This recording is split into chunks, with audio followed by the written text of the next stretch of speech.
ધારી શહેરમાં રહેતા આ 121 વર્ષના વૃદ્ધ માજી છે. આજે પણ જેઓ અડીખમ રીતે ઊભા રહી અને કરે છે કામ. જગદીશ મોહનભાઈ કાતરિયા છે. મારા દાદીનું નામ વાલીબેન મોહન જોધાભાઈ કાતરિયા. તેમની ઉંમર 121 વર્ષ છે. મારા પપ્પા અત્યારે હયાત નથી, પણ તેના બદલે હું અત્યારે સંભાળું છું દાદીને. પણ એને મારે એક પણ જાતની તકલીફ નથી. હું ખુશ છું કે એ અત્યારે હયાત છે અને એના રોટલો અમે અત્યારે ખાઈએ છીએ બધા ઘરના. હું જ્યારે કારખાનેથી ધંધેથી ઘરે આવું છું ત્યારે દાદીમાના ખોળામાં માથું રાખી ઘડીક સૂવું છું. તે મને પંપાળે ખંજવાળે. મારો આખા દિવસનો થાક ઉતરી જાય છે. મંદિરે પછી દર્શન કરું છું. દાદીમા મંદિરે જાય છે? હા, એ દાદીમા મંદિરે પોતે એની જાતે વયા જાય છે. અને છોકરાઓને રમાડવું, કંઈક લઈ દેવું તો એ પોતે લઈ જાય છે હારે. અને મારે એક પણ જાતની તકલીફ નથી. મારી 5મી પેઢી છે છોકરાની, અને એ જોવે છે માજી. અને મારી છોકરીને દાદીમા પ્રત્યે બહુ પ્રેમ છે. જયાબેન જગદીશભાઈ કાતરિયા છે. માજીની વરસ મારા એ ગઢા સાસુ થાય છે. એની વરસ 121 વર્ષ છે. અને દાદીમા સાથે રહેવામાં બહુ મજા આવે છે. રોમેન્ટિક છે અને બહુ મજા આવે છે અને થોડોક ગુસ્સોય પણ આવે છે. અને જો એની જાતે અમે બપોરે સૂઈ જઈએ તો એની જાતે બધું કામ કરે, કપડાં સંકેલે, કપડાં ધોવા માટે એ બધું કરે, રસોઈ કરી પી લે છે, ચા પાણી હાથે બનાવી લે, ખાઈ પી લે, ઊભા થઈ જાય, ઊભાઈ કરવા પડતા નથી.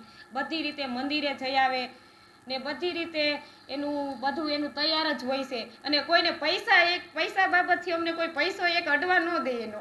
એ એક અમારે થોડોક વધારે એમાં રસ છે એને. અને ભગવાન પ્રત્યે તેનો બહુ ભાવ છે.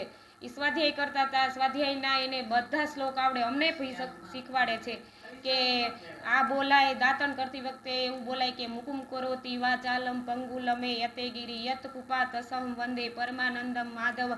અને એ કે દીવો કરી ત્યારે એવું બોલાય છે કે આદિદેવ નવસ્તુભ્યમ નિવાકારમ નવીન દે. સૂર્યનારાયણને નમસ્કાર કરે ત્યારે એવું, હે સૂર્યનારાયણ, રાણાદેવના પતિ, ભૂખ્યાને ભોજન દેજો.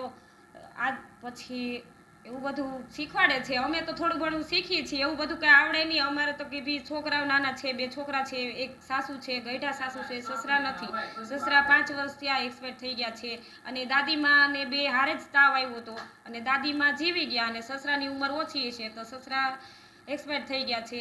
અને દાદીમાં તો હજી એવું છે કે હું હજી કેટલું તું દોડ એમ હું હજી દોડું, એવું એના મનમાં એવું થાય છે કે તું બહાર જાશો તો હું આવું તારી પાછળ. અને મંદિરે તો જઈ આવે જ છે. અને દીવાબત્તી કરી લે પોતાની જાતે. સવારમાં ઉઠી લે, નાહી લે, ધોઈ લે, દીવાબત્તીના વાસણ ઉટકી લે, દીવાબત્તી કરી લે, પછી ઉઠીને ચા પાણી પીવે, નાસ્તો કરે, પછી વાસણ ઉટકેલા હોય તો એ સાફ સફાઈ કરી લે. એવું બધું તો કરવા લાગે. પણ અમે બી ના પાડીએ છીએ કે હવે તમારી ઉંમર નથી, આ વસ્તુ ના કરાય, તમારે ખરાબ લાગે, ખોટું. એમ પડી જાય તો હેરાન થાય દાદીમાં.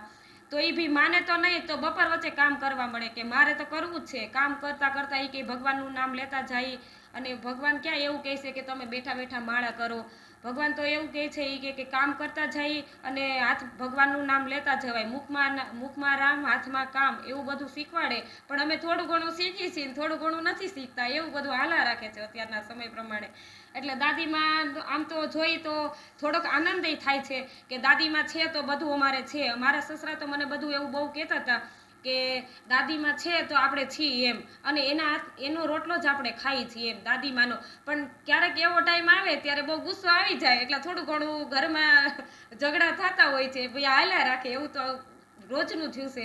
પણ આ એવું છે બધું દાદીમાનું. અમારે તો વાત ન પૂછો એવા દાદીમા છે. 121 વર્ષના છે પણ હજુ એવું લાગે કે મારા જોડા જ છે, મારી ફ્રેન્ડ હોય એવું લાગે છે મને તો. ડોસી સાહેબ જાય દીકરાના ઘીરે તે ઓલી બહુ કે લાશ છે તો ઓલી બતાવી કે જોજો પુત્ર ગંગા નાસે ડોસીને ધ્રુવ પાગા. બતાવી કાંઈ નાસી જગ્યાએ ને એટલે ભાઈ કેવો ખરેખર મારે જગા જેવો હશે. કોઠી દઈ જ બધા હારેથી જોવે કે મારી બારે કેમ નસબે છે રાજની.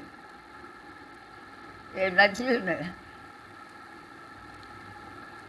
એને કાઢી જ લેલી. કે રાંધતું મારી માને આમ કહી શકે. અને એક બેન હતા, પછી ભાઈ પહીને મુંબઈ, એ બાઈને દીકરો આવ્યો. હવે કે તારા મા બાપને નહીં કે, મારા મા બાપને છે ને એક વાર તો ગમે ત્યાં બાપા માં હાલો કે જાત્રા કરવા જાવ કે હાલો ઓઢાને હું બસારા. તે એક રિલીઝન હતો. એ કે તને આયા રહ્યો ને હું ગામમાંથી નાસ્તો લઈ આવો. ત્યાં આ તો હસોડો વજાઈ ગયો. એટલે હરિજનને દેતો ગયો. હરિજન પાસે રહે. પછી આ બહુને આવ્યો તાવ. ડાક્ટર કે આ લોહી જો તમારા સડે તો તમને સારું થાય ને કે ન સારું થાય છે.